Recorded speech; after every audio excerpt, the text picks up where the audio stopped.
Aujourd'hui, pour ce 4e épisode de Statistiques, découvrez des chiffres incroyables sur la drogue.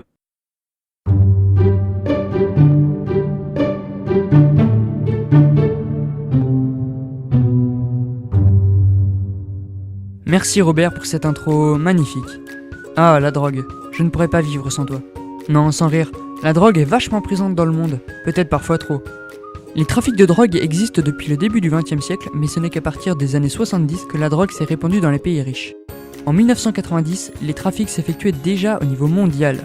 Le chiffre d'affaires de la drogue n'est pas vraiment calculable en vue des nombreux facteurs, mais selon divers organismes, le marché de la drogue représentait environ 400 milliards de dollars en 2003, l'équivalent du PIB des Émirats Arabes Unis. En ce qui concerne la consommation, on estime que chaque seconde, 2 kilos de cannabis sont consommés dans le monde. Damn, ça en fait de la feuille. C'est d'ailleurs le cannabis qui est la drogue la plus consommée dans le monde. Et environ 250 millions de personnes consomment de la drogue chaque année, 4% de la population mondiale âgée de 14 à 64 ans. Une petite info intéressante, l'Afghanistan est le plus gros producteur d'opium avec 75% de la production mondiale. Surprenant quand on sait que 99% des Afghans sont musulmans et pour qui la drogue est formellement interdite. On peut rajouter une autre info assez incroyable, aux États-Unis, 90% des billets de banque en circulation ont des traces de cocaïne. Et chez nous alors ? Les jeunes Français sont les plus gros consommateurs européens de drogue. En France, le marché de la drogue représente près de 2 milliards d'euros et le cannabis à lui seul plus d'1 milliard. C'est donc la drogue la plus consommée en France. 550 000 Français fument du cannabis tous les jours. On compte également 13,8 millions de testeurs qui en consomment occasionnellement. 1,2 million de Français fument au moins 10 joints chaque jour. Bon, peut-être pas des comme ça, hein. C'est surtout les jeunes qui fument le plus en fait. Non, mais pas aussi jeunes. À 17 ans, 47,8% des Français ont déjà essayé le cannabis. 9,2% en font même un usage régulier. Les Français dépensent également en moyenne 36 € par an en drogue. La drogue, c'est aussi une sacrée histoire, surtout avec les grosses têtes. Bon, déjà, je vous le dis tout de suite, le plus gros baron de la drogue de l'histoire n'est pas Walter White, et non, c'est Pablo Escobar. Il a acquis une fortune de 30 milliards de dollars grâce à la drogue. Dans les années 70, il était responsable de 80% de la consommation mondiale de cocaïne. Chaque semaine, il gagnait environ 400 millions de dollars grâce à la drogue.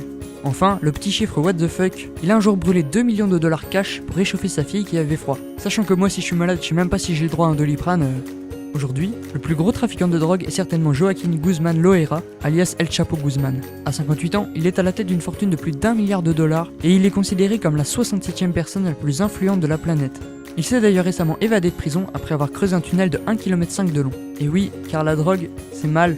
Plus sérieusement, environ 200 000 personnes meurent chaque année à cause de la drogue, soit une toutes les 3 minutes. De plus, l'usage de cannabis multiplie par 3 le risque d'avoir un cancer du poumon. Enfin, conduire sous l'effet de la drogue multiplie par 1,8 le risque d'avoir un accident et par 15 si vous avez en plus bu de l'alcool. Attention donc, on ne peut que vous conseiller d'éviter la drogue. Pour finir, voyons les économies que la France pourrait faire sans la drogue. Sachant que le marché de la drogue génère 2 milliards d'euros par an en France, plus environ 2 autres milliards consacrés à la lutte contre la drogue, plus les 26 milliards d'euros, les coûts des traitements des maladies liées à la consommation de drogue, ce qui donne 30 milliards d'euros, qu'on pourrait par exemple réduire à la dette publique si la drogue n'existait pas. Une sacrée somme quand même.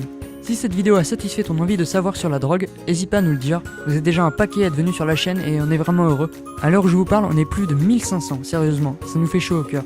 Comme d'hab, tu peux aller voir les réseaux sociaux, on y est vraiment très présent, surtout sur le Twitter. Pour finir, on ne pouvait que vous proposer cette définition. Un drogué est un individu coupé de la société car la camisole. Une définition de Marc Esquirol. Allez, ciao.